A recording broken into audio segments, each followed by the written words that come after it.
मैनपुरी चुनाव में इस बार फैमिली ड्रामा दिखने वाला है। मुलायम सिंह यादव के निधन के बाद खाली हुई सीट पर उपचुनाव होने वाला है। समाजवादी पार्टी ने अपना सबसे मजबूत किला बचाने के लिए डिंपल यादव को मैदान में उतार दिया है। इसी बीच भाजपा के खेमे से ये भी बात सामने आई है कि मुलायम की छोटी बहू अपर्णा यादव को टिकट दिया जा सकता है।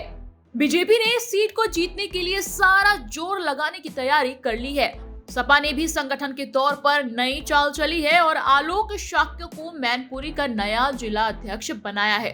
अखिलेश यादव ने काफी सोच विचार के बाद इन दोनों फैसलों पर मुहर लगाई है।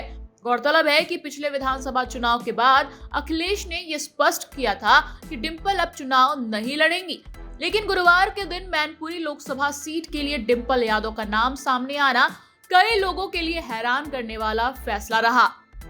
मुलायम सिंह यादव के बाद उनकी विरासत को अखिलेश ही संभाल रहे हैं, लेकिन मैनपुरी सीट को लेकर परिवार में भी अलग अलग तरीके के दावे सामने आ रहे थे।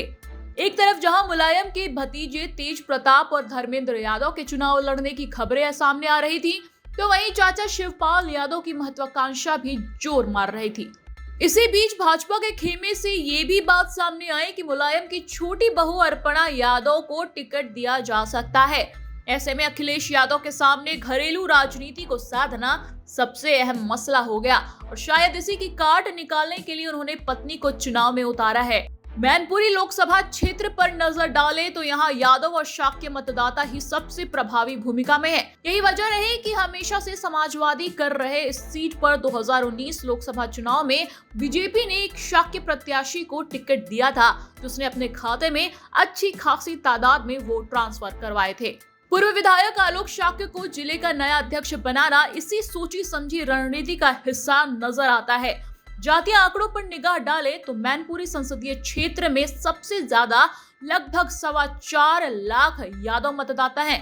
उसके बाद शाक्य मतदाताओं की संख्या करीब 3.25 लाख है।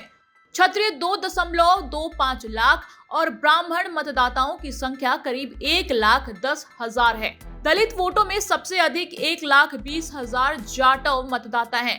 क्षेत्र में लगभग 1 लाख लोधी, 70,000 वैश्य और 55,000 मुस्लिम मतदाता हैं। समाजवादी पार्टी पिछले चुनाव में यादव, शाक्य और मुस्लिम मतों के समीकरण पर चुनाव जीतती आई है, लेकिन लोकसभा चुनाव में बीजेपी की तरफ से शाक्य प्रत्याशी उतारने से सपा के सामने मुश्किल आ गई थी। इसके लिए सपा ने अन्य जातियों में सेंध लगाना शुरू कर दिया। बीजेपी के शाक्य प्रत्याशी उतारने से मुकाबला दिलचस्प हो गया था। अब बीजेपी इस सीट से अगर अपर्णा यादव को टिकट देती है तो मुकाबला सुपरहिट होने वाला है।